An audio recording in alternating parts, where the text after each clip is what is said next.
it was promised, and in fact, when the Climate Commitment Act, which put the CO2 tax on, which people call the CCA, when it was passed, in the very first paragraph, talking about why we need to have this CO2 tax, it specifically mentions flooding. Flooding is one of the things you hear all the time, that flooding is going to get worse because of climate change. There is some merit to that. Warmer air holds more water, so there's going to be more moisture, more rain, and so obviously the potential for more floods. How much? I'll let people debate, but it's not meritless to argue this case. Okay, so if that's the case, then we should be using the money.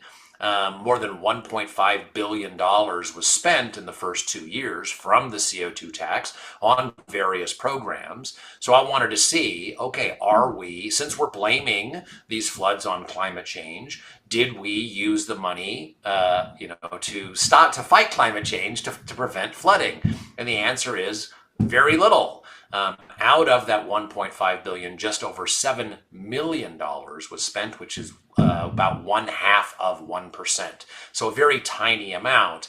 Now, just to put that in context, I looked at some other things that we spent more on during the first 2 years, and we actually spent more than double that, $15 million, for bicycle education programs for elementary and middle school students.